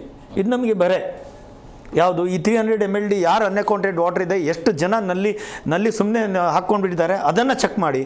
ನೀವು ಇಡೀ ಮೀಟ್ರ್ಗಳನ್ನು ಚೆಕ್ ಮಾಡಿ, ಮೀಟ್ರ್ಗಳನ್ನು ಕರೆಕ್ಟಾಗಿ ಹಾಕ್ಕೊಳ್ಳಿ. ಎಲ್ಲ ಇಡೀ ಹಾಸ್ಟೆಲ್ಸ್ಗಳು ಮಾಡ್ತಾರೆ. ಹಾಸ್ಟೆಲ್ಗಳಿಗೆ ಕಮರ್ಷಿಯಲಲ್ಲಿ ಚಾರ್ಜ್ ಮಾಡಬೇಕು, ಯಾಕಂದರೆ ಅವರು ಅದರಲ್ಲಿ ದುಡಿತಾ ಇದ್ದಾರೆ. ಅದನ್ನು ಅವನು ನಲ್ಲಿ ನೀರಲ್ಲಿ, ಡೊಮೆಸ್ಟಿಕ್ ನೀರಲ್ಲಿ ಇದೆ, ಅವನು ನೀರು ತೊಗೊಂಡ್ಬಿಟ್ಟು ಬಿಕಾಸ್ ಈಸ್ ಪ್ರಭಾವಿ, ಅವ್ನಿಗೆ ಇನ್ಫ್ಲೂಯೆನ್ಸ್ ಇದೆ ಅಂದರೆ ಡೊಮೆಸ್ಟಿಕ್ ನೀರನ್ನು ದುಡ್ಡು ಕೊಟ್ಬಿಟ್ಟು ಹಾಸ್ಟೆಲ್ಗಳು ನಡೆಸ್ತಾ ಇದ್ದಾರೆ, PGಗಳು ನಡೆಸ್ತಾ ಇದ್ದಾರೆ. ಅದಕ್ಕೆಲ್ಲ ಕಡಿವಾಣ ಹಾಕಿ. ನೀವು ನಮಗೆ ಬರೆ ಹಾಕೋ ಮುಂಚೆ ಅದನ್ನು ಮಾಡಿದ್ದೀರಾ, ಅದನ್ನು ಮಾಡಿಬಿಟ್ಟು ಬನ್ನಿ ಮುಂದೆ ನೋಡಿಪ್ಪ ಇದೆಲ್ಲ ನಾವು ಮಾಡಿದ್ದೀವಿ, 1 ವರ್ಷ ತಗೊಳ್ಳಿ, ಇದನ್ನೆಲ್ಲ ಮಾಡಿ ನೋಡಿ, ಇಷ್ಟು ಮಾಡಿದ್ಮೇಲೆ ಹಿಂಗಿದೆ. ಆವಾಗ ಜನ ಖುಷಿಯಾಗಿ ಕೊಡ್ತಾರೆ. ಇದೆಲ್ಲ ಏನು ಮಾಡ್ದಲ್ಲೇ ಸೀದಾ ಬಂದು ಜನರಿಗೆ ಬರೆ ಹಾಕ್ತೀವಿ ಅಂದರೆ ಎಷ್ಟರ ಮಟ್ಟಿಗೆ ಸರಿ ಅದು? ಇಷ್ಟೆಲ್ಲ ಆಪ್ಷನ್ಸ್ ಇದೆ ಇವ್ರ ಹತ್ರ ಇಷ್ಟು ಆಪ್ಷನ್ಸ್ ಮಾಡೋಕ್ಕಿದೆ ಆಲ್ರೆಡಿ. ಚರ್ಚೆ ಆಗಬೇಕು. ಸುಮ್ಮನೆ ಮನಸ್ಸಿಗೆ ಬಂದಂಗೆ ಮಾಡಿದ್ರೆ ಅದು ಸರಿ ಅನ್ಸೋದಿಲ್ಲ. ಜಯಸಿಂಹ ಸರ್, ಈಗ ಅಂದರೆ ಈ ಜಲಮಂಡಳಿಯ ಉಳಿವಿಗಾಗಿ ಅನಿವಾರ್ಯತೆ ಅಂತ ಅನ್ಸತ್ತಾ ಇದು ದರ ಪರಿಷ್ಕರಣೆ? ಇಲ್ಲ ಸರ್, ಅನಿವಾರ್ಯತೆ ಏನಿಲ್ಲ. ಈ ವಿಶ್ವ ಬ್ಯಾಂಕು ಅಥವಾ ಡೆನಿಡಾ ಗೌರ್ಮೆಂಟ್ ಎಲ್ಲ ಕುಡಿಯುವ ನೀರಿಗೋಸ್ಕರ ನಮ್ಮ ಭಾರತ ಸರ್ಕಾರಕ್ಕೆ ಭಾಳಷ್ಟು ಗ್ರಾಮೀಣ ಪ್ರದೇಶಗಳಲ್ಲಿ ಭಾಳ ಸಹಾಯಧನಗಳನ್ನು ಘೋಷಣೆ ಮಾಡಿದೆ. ಕುಡಿಯೋ ನೀರು ಸ್ವಚ್ಛವಾಗಿರಲಿ ಅಂತೇಳಿ ನಮ್ಮ ದೇಶಕ್ಕೆ ಭಾಳಷ್ಟು ಸಹಾಯನ ಮಾಡಿದೆ. ಆದರೆ ಈ ಕುಡಿಯೋ ನೀರು ಇದು ಹೇಳ್ದಂಗೆ ಸಾಹೇಬ್ರು ಈ ಕಮರ್ಷಿಯಲ್ ಆಗಿ ಭಾಳಷ್ಟು ಜನ ಬಳಸ್ತಾ ಇದ್ದಾರೆ. 30% ಜಾಸ್ತಿ ವೇಸ್ಟ್ ಆಗ್ತಿರೋದ್ರಿಂದ ಇದು ದರದ ಏರಿಕೆ ಅನಿವಾರ್ಯ ಅಂತ ಸರ್ಕಾರ ಬಿಂಬಿಸ್ತಾ ಇದೆ. ಸರ್ಕಾರ ಇದರಿಂದಲೇ ನೀರು ದುಡ್ಡನ್ನು ರೆವಿನ್ಯೂ ಮಾಡೋದಕ್ಕೆ ಒಂದು ದೊಡ್ಡ ಅವಕಾಶ ಅಂತ ಅಂದ್ಕೊಂಡಿದೆ. ಇದು ಭಾಳ ತಪ್ಪಿದು. ಜನಸಾಮಾನ್ಯರು ಕುಡಿಯೋ ನೀರು ಬೇಸಿಕ್ ಸರ್ಕಾರದ ಒಂದು ಮೂಲಭೂತ ಕರ್ತವ್ಯಗಳಲ್ಲಿ ನೀರನ್ನೇ ಸರಿಯಾಗಿ ಕೊಡಲಿಲ್ಲ ಅಂದರೆ ಸರ್ಕಾರ ಇನ್ನೇನು ನಿರ್ವಹಿಸೋದು ಸಾಧ್ಯ? ಅದು 10% ನೀರನ್ನು ಜಾಸ್ತಿ ಮಾಡೋದು ಭಾಳ ಕಟ್ಟದ ವಿಚಾರ. ಅಂತ ದಿಲ್ಲಿ ಅಂತ ದೊಡ್ಡ ಸಿಟೀಲಿ ಕುಡಿಯೋ ನೀರನ್ನು ನಮ್ಮ ಅಖಿಲಜೀವನ್ ಅವರು ಭಾಳ ಚೆನ್ನಾಗಿ ಸಮರ್ಪಕವಾಗಿ ಶುದ್ಧ ಕುಡಿಯೋ ನೀರು ಮನೆಗೂ ತಲುಪಿಸಿದಂಥ ಒಂದು ದೊಡ್ಡ ಯೋಜನೆ ಇದೆ. ಸರ್ಕಾರ ಅಂತಾರಾಷ್ಟ್ರೀಯ ಮಟ್ಟದ ಸರ್ಕಾರಗಳನ್ನು, ರಾಷ್ಟ್ರಗಳನ್ನು, ಬೇರೆ ರಾಜ್ಯಗಳನ್ನು ಹೋಗಿ ಅಧ್ಯಯನ ಮಾಡಿ ತಜ್ಞರ ಸಮಿತಿ ರಚನೆ ಮಾಡಿ ಆಮೇಲೆ ತೀರ್ಮಾನ ಮಾಡ್ಬೋದು. ಏಕಾಏಕಿ ನಾವು ಮಾಡ್ತೀವಿ, ನೀವು ಅದನ್ನು ಸಹಿಸ್ಕೊಬೇಕು ಅನ್ನೋ ಒಂದು ದಬ್ಬಾಳಿಕೆ ನೀತಿ ಇದೆಯಲ್ಲ, ಅದು ಭಾಳ ಖಂಡನೀಯವಾದ ವಿಚಾರ ಇದು. ಪ್ರಸನ್ನ ಸರ್, ಈಗ ಆದಾಯ ಕಡಿಮೆ ಇದೆ, ಆದಾಯ ಬರಬೇಕು ಅನ್ನೋಂಥ ನಿರ್ಧಾರ ಅವರದ್ದು, ಇದು ಸ್ಪಷ್ಟವಾಗಿ ಗೊತ್ತಾಗ್ತದೆ. ಅದಕ್ಕೆ ಬೇರೆ ಬೇರೆ ಯೋಜನೆಗಳನ್ನು ಹಾಕ್ಕೊಳ್ಳಿ, ನೀವು ಆದಾಯ ಬರೋದಕ್ಕೆ ಏನು ಮಾಡಬೇಕು ಅಂತೇಳಿ. ಕರೆಕ್ಟ್ ಅಲ್ವಾ? ನೀವು ಯಾಕೆ ಜನಸಾಮಾನ್ಯರ ಮೇಲೆ ಈ ರೀತಿಯಾಗಿ ತೊಂದರೆ ಕೊಡ್ತಾ ಇದ್ದಂತೆ? ಅವಕಾಶ ಇಲ್ವಾ? ಬೇರೆ ಬೇರೆ ಯೋಜನೆ ಹಾಕ್ಕೊಳ್ಳಿ, ಇನ್ಕಮ್ ಬರೋ ಥರ ಮಾಡ್ಕೊಳ್ಳಿ. 100ಕ್ಕೆ 1000% ಅವಕಾಶ ಇದೆ. ಓಕೆ, ಬಟ್ ಇವರಿಗೆ ಈ ಮೈಕ್ರೋ ಮ್ಯಾನೇಜ್ಮೆಂಟ್ ಮಾಡೋದು ಗೊತ್ತಿಲ್ಲ. ಈಸಿಯಾಗಿ ಏನು ಸಿಗುತ್ತೋ ಅದನ್ನು ಫಸ್ಟ್ ತೊಗೊಂಡ್ಬಿಡ್ಬೇಕು. ಓಕೆ, ಈಗ ನಿಮಗೆ ಎಕ್ಸಾಂಪಲ್ ಪೆಟ್ರೋಲ್ ಬೆಲೆ ಜಾಸ್ತಿ ಮಾಡ್ತಾರೆ. ಅದು ಎಷ್ಟು ಚೆನ್ನಾಗಿ ಜಾಸ್ತಿ ಮಾಡ್ತಾರೆ ಗೊತ್ತಾ? 2 ರೂಪಾಯಿ ಜಾಸ್ತಿ ಮಾಡ್ತಾರೆ ಬೇಕಂತಲೇ. ಓಕೆ, ಸ್ಟ್ರೈಕು ಅದು ಮಾಡಿದ ಮೇಲೆ ಏನು ಮಾಡ್ತಾರೆ? ಇವ್ರಿಗೆ ಜಾಸ್ತಿ ಮಾಡ್ಬೇಕಾದ್ರೆ 1 ರೂಪಾಯಿ ಇರುತ್ತೆ ಮೈಂಡಲ್ಲಿ. 2 ರೂಪಾಯಿ ಯಾಕೆ ಮಾಡೋದು ಅಂತಾದರೆ ಸ್ಟ್ರೈಕ್ ಮಾಡಿದ್ರೆ 1 ರೂಪಾಯಿ ಕಡಿಮೆ ಮಾಡಿದ್ರು ಅನ್ನೋ 1 ರೂಪಾಯಿನೋ ಅಷ್ಟೇ. ಅದೇ ರೀತಿ ಇಲ್ಲಿ ಕೂಡ ಏನಿದೆ ಅಂತಂದರೆ 100% ಸುಮಾರು ವೇಸ್ಗಳಿಂದ, ಎಲ್ಲ ವೇಗಳಿಂದ ನಾವು ಹೇಳ್ಬೇಕಂತಂದ್ರೆ ನಮಗೆ ಬರೀ ಹಾಕೋ ನೆಸೆಸಿಟಿನೇ ಇಲ್ಲ. ಬಟ್ ಜನಗಳಿಗೆ ನೀರು ಅನಿವಾರ್ಯ. ಓಕೆ, ಇದನ್ನು ಈಗಲೇ ಅಡ್ವಾನ್ಸ್ ಹೇಳ್ತೀನಿ ಕೇಳ್ರಿ. ಓಕೆ, ಏನು ಅಂದ್ಕೊಂಡಿದ್ರೆ ಅದು ಡಬಲ್ ಹೇಳ್ತಾರೆ. ಆವಾಗ ಕೆಲವು ಸಂಘ ಸಂಸ್ಥೆಗಳು ಇವರು ಮತ್ತು ಆಪೋಸಿಷನ್ನವರು ಮತ್ತೆ ಎದ್ದು ಒಂದಿನ ಸ್ಟ್ರೈಕ್ ಮಾಡ್ತಾರೆ. ಅವ್ರು ಮಾಡಿದ್ಮೇಲೆ ಅದರ ಅರ್ಧ ಅವ್ರ ಮೈಂಡಲ್ಲಿ ಏನಿಷ್ಟಿತ್ತೋ ಅಷ್ಟನ್ನು ರೈಸ್ ಮಾಡಿದೆ. ಇದು ಫಿಕ್ಸ್, ಇದು ಬರೆದಿಟ್ಕೊಂಬಿಡಿ. ಇವತ್ತು ನೀವು ಏನು ಕೂಗಾಡಿದ್ರು ಇವತ್ತು ಜನಸಾಮಾನ್ಯರು ಅರ್ಥ ಮಾಡ್ಕೊಳ್ಬೇಕು, ಅರ್ಥ ಮಾಡಿ ಅದನ್ನ ಅಕಸ್ಮಾತಾಗಿ ಹೋರಾಟ ಎಲ್ಲಿವರೆಗೆ ಆಗಬೇಕಪ್ಪ ಅಂದರೆ ಇದಕ್ಕೆ ಬೇರೆ ಎಲ್ಲ ಇಷ್ಟು ಆಲ್ಟರ್ನೇಟಿವ್ ಇದೆಯಲ್ಲ ಸರ್ ಈಗ ಆಲ್ಟರ್ನೇಷನ್ ಇಲ್ಲ ಅಂತ ಅಂದರೆ ಇವ್ರು ಏನಾದರೂ ಮಾಡಲಿ ಒಪ್ಕೊಳ್ಳೋಣ 100%. ಈಗ ನೋಡಿರಿ ಸಿವೇಜ್ ವಾಟರ್ ಬಗ್ಗೆ ನಾವು ಡಿಸ್ಕಷನ್ ಮಾಡ್ತಿದ್ದೀವಿ. ಓಕೆ, ನೀವು ಸಿವೇಜ್ ವಾಟರ್ ತೊಗೊಂಬಂದು ಎಷ್ಟು ಲಾನ್ಗಳಿಗೆ ಎಷ್ಟು ಕೋಟಿ ಲೀಟ್ರ್ ನೀರು ವೇಸ್ಟ್ ಮಾಡ್ತಾರೆ ಗೊತ್ತಾ ನಿಮಗೆ? ಆ ಸಿವೇಜ್ ಇದನ್ನು ತೊಗೊಂಡು ಟ್ರೀಟೆಡ್ ವಾಟರ್ ತೊಗೊಂಬಂದು ಲಾನ್ಗಳಿಗೆ ಹಾಕಿ, ಆಮೇಲೆ ಇವ್ರು ಲಾನ್ಯರು ಸ್ವಲ್ಪ ಎಲ್ಲ ದುಡ್ಡಿದ್ದಂತಾರೆ. ಅವ್ರು ಹೆಂಗೆ ಅಂತ ಅಂದರೆ ಅವ್ರಿಗೆ ಯಾವಾಗ ತಿಳಿದಿರುತ್ತೋ ಅವಾಗ ಲಾನಿಗೆ ಇದು ಮಾಡ ಅಲ್ಲ, ಬೆಳಿಗ್ಗೆ ನಾವು ಯಾವಾಗ ಸೂರ್ಯನ ಇದು ಕಡಿಮೆ ಇರುತ್ತೋ ಆವಾಗ ಬೆಳಿಗ್ಗೆ ಹಾಕಬೇಕಿಲ್ಲ, ಸಾಯಂಕಾಲ ಒಂದು 5-5:30 ಆದಮೇಲೆ ಅವಾಗ ಎಷ್ಟಾಗುತ್ತೆ ಅಷ್ಟು ಕಡಿಮೆ ನೀರಾಗುತ್ತೆ. ನೀರು ಅನ್ನೋದು ಎಲ್ಲಿಂದ ಉಳಿತಾಯ ಸ್ಟಾರ್ಟ್ ಮಾಡ್ಬೇಕಂತಂದರೆ, ನೀವು ಮದುವೆಗಳಿಗೆ ಹೋಗ್ತೀರಾ, ಇದನ್ನು ಸೀರಿಯಸ್ಸಾಗಿ ಅಬ್ಸರ್ವ್ ಮಾಡಿ. ಮದುವೆಗಳಿಗೆ ಏನಾಗ್ತದೆ, ಎಲ್ಲ ಅರ್ಧ ಲೀಟ್ರ್ ಬಾಟ್ಲು ಫ್ಯಾಷನ್ ಆಗಿದೆ, ಅದು ಬಿಸ್ಲೇರಿನೇ ಆಗಬೇಕು ಅದು. ಓಕೆ, ಇವತ್ತು ಯಾರು ಮಿನರಲ್ ವಾಟರ್ ಕೊಡೋ ಅಂತ ಕೇಳಲ್ಲ, ಬಿಸ್ಲೇರಿ ಕುಡಿ ಅಂತ ಕೇಳ್ತಾರೆ. ಬಿಸ್ಲೇರಿ ವಾಟರ್ ಇಟ್ಕೊಂಡು ಹೋಗ್ತಾರೆ ಅರ್ಧ ಲೀಟ್ರು. ಓಕೆ, ಸ್ಟೈಲಾಗಿ ಎಷ್ಟು ಕುಡಿತಾರೆ ಗೊತ್ತಾ, ಹಿಂಗೆ ತೊಗೊಂಡ್ಬಿಟ್ಟು ಒಂದು ಚೂರು ಸಿಪ್ ಕುಡಿದಿರ್ತಾರೆ ಅಷ್ಟೇ, ಸಿಪ್ ಕುಡಿತಾರೆ. ಹಾಗೆ ಊಟ ಆಗಿನ ಮೇಲೆ ಅದನ್ನ ಅಲ್ಲೇ ಬಾಟ್ಲಿ ಬಿಡ್ತಾರೆ, ಹೋಗ್ಬಿಟ್ಟು ಕೈ ತೊಗೊತಾರೆ. ಓಕೆ, ಕೈ ತೊಗೊಂಡ ನೀರು ಯಾವುದು, ಟ್ಯಾಪಲ್ಲಿ ವಾಟ್ರ್. ಅದ್ರ ಬದಲಿ ನಿಮ್ಮ ಅರ್ಧ ಲೀಟ್ರ್ ಕೊಟ್ಟಿರ್ತಾರಲ್ಲ ಅದೇ ನೀರು ತಗೊಂಡೋಗಿ ಟ್ಯಾಪಲ್ಲಿ ಕೈ ತೊಳ್ಕೊಳ್ರಿ. ನಾನು ಜನಸಾಮಾನ್ಯರಿಗೂ ಸ್ವಲ್ಪ ಹೇಳಕ್ಕೆ ಇಷ್ಟಪಡ್ತೀನಿ, ಚೂರು ಅದನ್ನ ಅಲ್ಲೇ ಬಿಟ್ಟಿರ್ತಾರೆ, ಮತ್ತೆ ಕೈ ವಾಶ್ ಆದ ನಂತರ ಇನ್ನೊಂದು ಬಾಟಲ್ ತಗೊಂಡು ತಡ್ರಿ ಜೋಕ್ ಅದನ್ನ ಹೇಳಕ್ ಬರ್ತೀನಿ. ಇನ್ನೊಂದು ಬಾಟಲ್ ತಗೊಳ್ಳೋದು ಹಾಳಾಗಲೇ, ಹೊರಗೆ ಹೋಗ್ತಾರಲ್ಲ ಅಲ್ಲಾಗಿ 20 ರೂಪಾಯಿ ಕೊಟ್ಟು ಅಂಗಡಿಯಲ್ಲಿ ತಗೊಳ್ಳೋ ಇನ್ನೊಂದು ಬಾಟ್ಲಿ ತಗೊಂಡು ಕುಡಿತಾರೆ. ಇದು ಯಾರಿಗ್ರಿ ಬೇಕಿದು? ಓಕೆ, ಎಷ್ಟು ಸಿಂಪಲ್ ಮೆಥಡ್ಸ್ ಇದ್ದಾವೆ ಅಂದರೆ ಅಷ್ಟು ಸಿಂಪಲ್ ಮೆಥಡ್ ಇದ್ದಾವೆ. ಏನಂದ್ರೆ ಅಡಾಪ್ಟ್ ಮಾಡ್ಕೊತ ಹೋಗ್ಬೇಕು. ಏನು ಹುಟ್ಟಿದಾಗಿಂದ ನೀನು ಬಿಸ್ಲರಿ ಬಾಟ್ಲಲ್ಲೇ ಹುಟ್ಟಿದ್ದ ಗುರುವೆ? ಇಲ್ಲ ತಾನೇ? ಓಕೆ, ಮುಂಚೆ ಎಲ್ಲ ನಮಗೆ ಒಂದು ನೀವು ನಮ್ಮಲ್ಲಿ ಬೇಕಾರೆ ಕಪ್ಪು ಅದೊಂದು ಹೂಜಿ ಥರ ಇರ್ತಿತ್ತು. ಒಂದೇ ಕಪ್ಪು ಯಾರ್ಯಾರು ಬೇಕೋ ಅವರೆಲ್ಲ ಎತ್ತು ಕುಡ್ಕೊಂಡಿದ್ದು, ಎಷ್ಟೆಷ್ಟು ಬೇಕೋ ಅಷ್ಟು ಎತ್ಕೊಂಡು ಕುಡ್ಕೊಂಡಿತ್ತು. ಒಂದು ಪಂಕ್ತಿ ಇತ್ತು ಅಂದರೆ ಒಂದು ಪಂಕ್ತಿಗೆ 1-2 ಕಪ್ ಇರ್ತಿತ್ತು ಅಷ್ಟೇ. ಓಕೆ, ಇವತ್ತು ಅರ್ಧ ಲೀಟ್ರ್ ನೀರಿರುತ್ತೆ, ಒಂದು ಸಿಪ್ ಕುಡಿತಾರೆ, ಇನ್ನು ಉಳಿದು ವೇಸ್ಟ್ ಮಾಡ್ತಾರೆ. ಇದರೊಂದು ನಾನು ಬ್ಯೂಟಿಫುಲ್ ವೀಡಿಯೋನು ಮಾಡಿದ್ದೀನಿ. ಓಕೆ, ನಾಳೆ ನಾಡಿದ್ದು ರಿಲೀಸ್ ಮಾಡ್ತಾ ಇದ್ದೀನಿ. ಬಟ್ ನಾನು ಅದನ್ನೇ ಹೇಳೋದು, ಈಗ ಅವರು ಇವರು ಅನ್ನೋದು ನಾವು ಇನ್ನೊಬ್ರಿಗೆ ಬಗ್ಗೆ ಎಷ್ಟು ಬ್ಲೇಮ್ ಮಾಡಿದ್ರು ಹೇಳಿದ್ನಲ್ಲ, ನೀವು ಎಷ್ಟು ಬ್ಲೇಮ್ ಮಾಡಿರಿ ಅದು ಆಗುತ್ತೆ, ಅದು ಫಿಕ್ಸ್ ಅದು. ಓಕೆ, ಬಟ್ ನಾವು ನಮಗೋಸ್ಕರ ಮುಂದೆ ಏನು ಮಾಡಬೇಕು, ನಮ್ಮ ಮುಂದಿನ ಪೀಳಿಗೆಗೆ ಏನು ಮಾಡಬೇಕು ಅನ್ನೋದನ್ನ ಯೋಚನೆ ಮಾಡ್ಕೊತ ಹೋದ್ರೆ ಎಲ್ಲ ಆಗುತ್ತೆ. ಆಮೇಲೆ ಇವರು ಬೋರ್ ಬಗ್ಗೆ ಹೇಳ್ತಾ ಇದ್ರು ಸರ್, ನಿಜವಾಗ್ಲೂ ಹೇಳ್ತೀನಿ, ಬೋರ್ ಹಾಕಂಗಿಲ್ಲ ಗೊತ್ತಾ ನಿಮಗೆ? ಇಷ್ಟಿಷ್ಟು ಅಡಿ ಅಂತರದಲ್ಲಿ ಯಾವ ಕಾರಣಕ್ಕೂ ಒಂದು ಬೋರಿಂದ ಇನ್ನೊಂದು ಬೋರಿಗೆ ಎಷ್ಟು ಗ್ಯಾಪ್ ಇರೋ ಅಷ್ಟು ಗ್ಯಾಪ್ ಇರಬೇಕು. ಇಲ್ಲ, ಒಬ್ಬ 20-30 ಮನೆ ಕಟ್ತಾನೆ ಅಂದರೆ ಫಸ್ಟ್ ಅವ್ನು ಕೆಲಸ ಮಾಡೋದೇನು ಗೊತ್ತಾ, ಲಾರಿ ತರಿಸ್ತಾನೆ, ಬೋರ್ ಲಾರಿ ತರಿಸ್ತಾನೆ, ಬೋರ್ ಹಾಕಿಸ್ತಾನೆ. ಓಕೆ, ಆ ಬೋರ್ ಬಿದ್ದು ಅವ್ನು ಬೀಳಿಲ್ಲ ಅಂದ್ರೆ ಅಲ್ಲಿ ಬಿಡಲ್ಲ ಅವನು. 3 ಬೋರು ಅದೇ ಜಾಗಕ್ಕೆ, ಅದರಿಂದ ಒಂದು 10 ಅಡಿ 4 ಅಡಿ 3 ಅಡಿ ಜಾಗದಲ್ಲಿ 3 ಬೋರು ಅಲ್ಲೇ ಹೊಡಿತಾನೆ. ಇದು ಯಾರಿಗೆ ಯಾವ ಕಾನೂನಲ್ಲೂ ಇಲ್ಲ. ಇದು ಯಾಕೆ BBMP ಪ್ರತಿಯೊಂದು ಅಬ್ಸರ್ವ್ ಮಾಡ್ತಾರೆ? ಇವತ್ತೇ ತಗೊಳ್ಳಿ, ಬೇಕಾದ್ರೆ ಎಷ್ಟು ಮಿನಿಸ್ಟ್ರುಗಳು ಮನೆ ಕಟ್ಟಿದಾರಲ್ಲ ಅವ್ರ ಮನೆಗೂ ಬೋರಿಂದ ಇದಿಲ್ಲ, ಪರ್ಮಿಷನ್ ಇಲ್ಲ, ಎಲ್ಲ ಫೇಕು. ಓಕೆ, ಹಿಂಗಿದ್ದಾಗ ಏನು ಮಾಡೋಕ್ಕಾಗತ್ತೆ? ಏನು ಮಾಡೋಕ್ಕಾಗಲ್ಲ. ಈ ಪರಿಸ್ಥಿತಿಲಿ ಇದೀವಿ ನಾವು. ಸರ್, ಈಗ ಈ ದರ ಏರಿಕೆಯಿಂದ ರಾಜ್ಯ ಸರ್ಕಾರಕ್ಕೆ ಅದು ಲಾಸ್ ಆಗಿರೋದು, ಅದನ್ನು ಭರಿಸುವಂಥ ಕೆಲಸ ಆಗುತ್ತೆ, ಲಾಭ ಆಗುತ್ತೆ. ಬಟ್ ಜನಸಾಮಾನ್ಯರಿಗೆ ಏನು ತೊಂದರೆ ಆಗುತ್ತೆ? ಯಾವ ರೀತಿಯಾಗಿ ಸಮಸ್ಯೆ ಆಗ್ಬೋದು?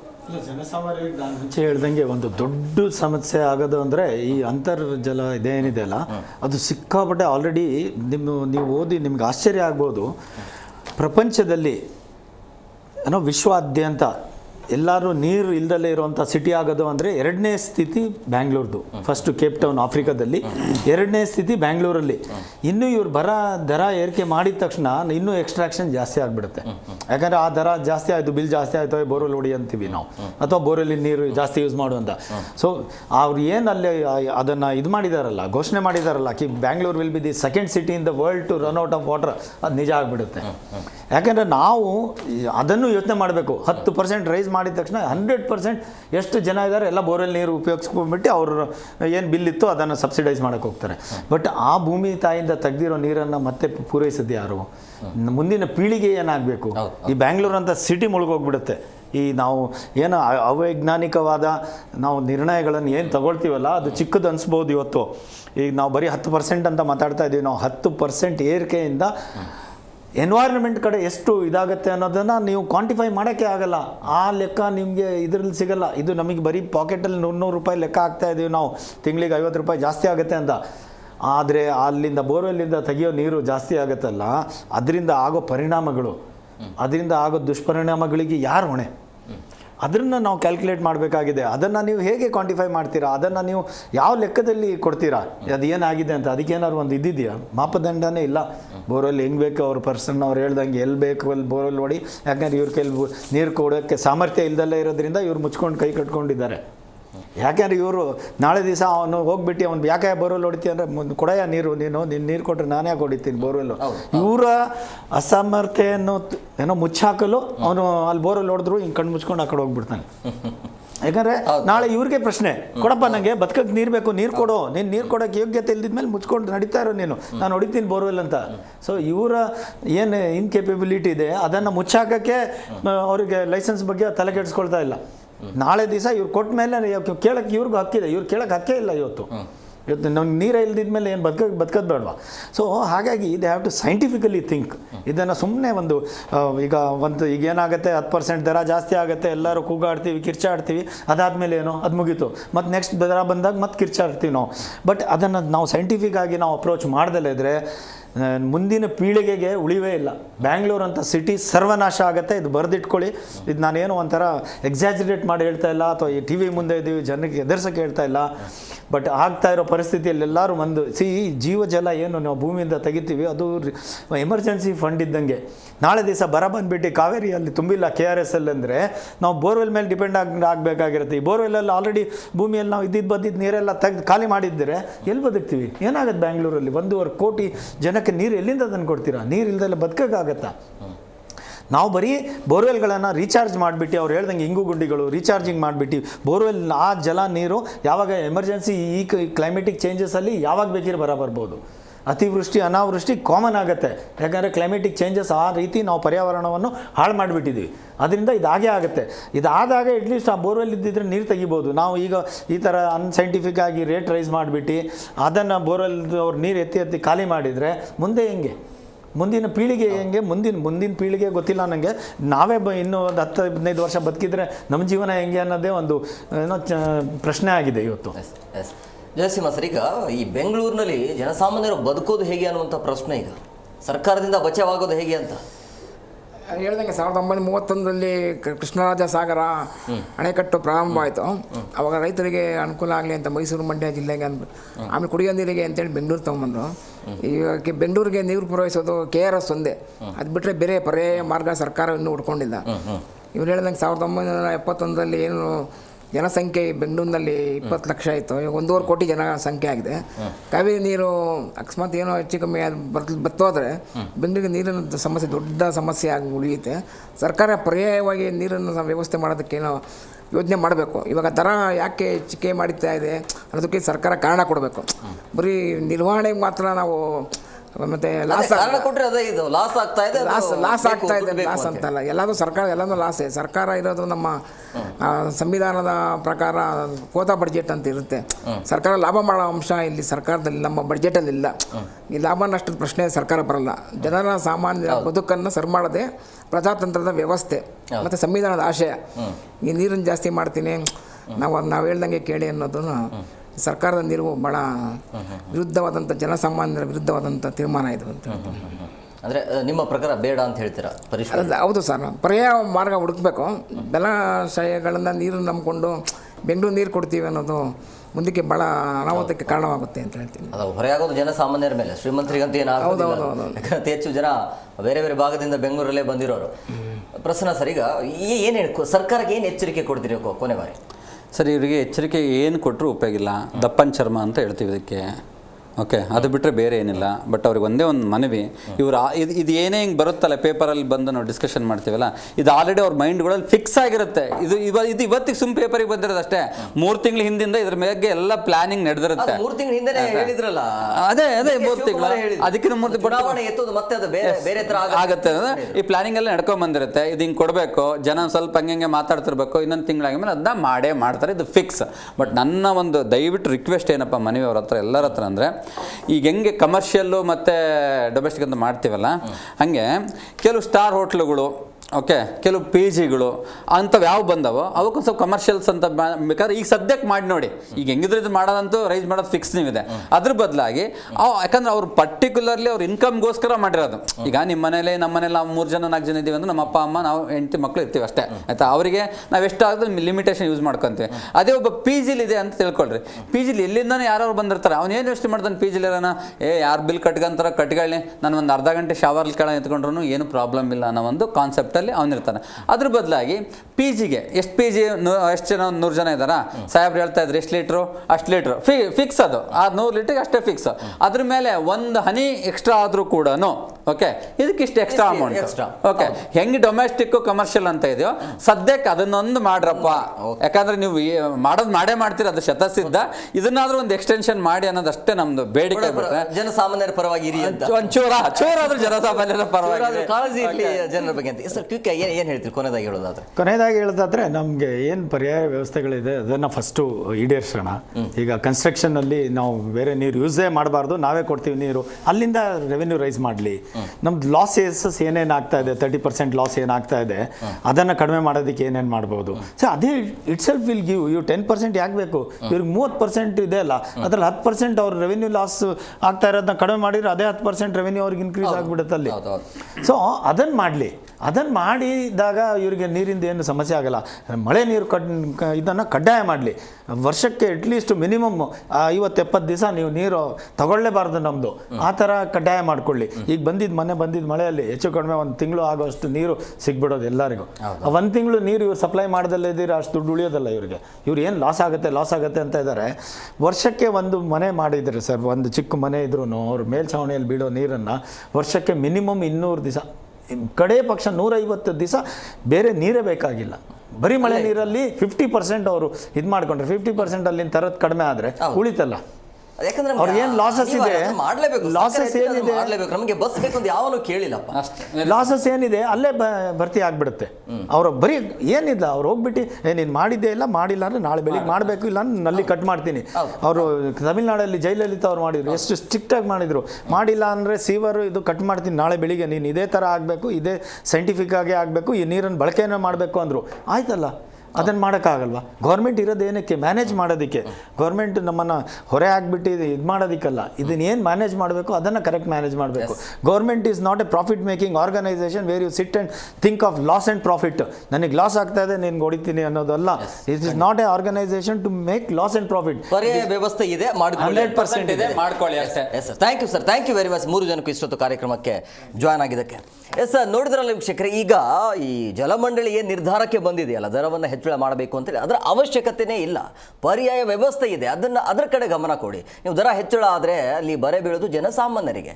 ಯಾವಾಗಲೂ ಬಡವರ ಪರ ಅಂತ ಹೇಳ್ತಿರಲ್ಲ, ನೀವೇನು ಮಾಡ್ತಿದ್ದೀರಿ ಅಂತೇಳಿ. ಸೊ ಹಂಗಾಗಿ ಬೇರೆ ಬೇರೆ ವ್ಯವಸ್ಥೆ ಇದೆ. ನಿಮ್ಮ ಆದಾಯ ಅಲ್ಲ, ನಿಮಗೆ ಇನ್ಕಮ್ ಲಾಸ್ ಆಗ್ತಾ ಇದೆ ಅಂತಂದರೆ ಬೇರೆ ಬೇರೆ ಯೋಜನೆ ಹಾಕೊಳ್ಳಿ, ಅಲ್ಲಿಂದ ಕಿತ್ಕೊಳ್ಳಿ ದುಡ್ಡನ್ನು. ಯಾರು ಬೇಡ ಅಂತಾರೆ? ಬಡವರ ಮೇಲೆ ಯಾಕೆ ನೀವು ಬರೆಯನ್ನು ಹಾಕ್ತೀರಾ? ನೋಡೋಣ ಮುಂದಿನ ದಿನಮಾನಗಳಲ್ಲಿ ಏನಾಗುತ್ತೆ ಅಂತೇಳಿ. ಇದೇ ಆಗಿತ್ತು ಇವತ್ತಿನ ವಿಶೇಷ. ಮತ್ತಷ್ಟು ಅಪ್ಡೇಟ್ಸ್ಗಾಗಿ ನೋಡ್ತಾ ಇರಿ ಜಿ ಕನ್ನಡ ನ್ಯೂಸ್. ಸತ್ಯವೇ ಸುದ್ದಿಯ ಜೀವಾಳ.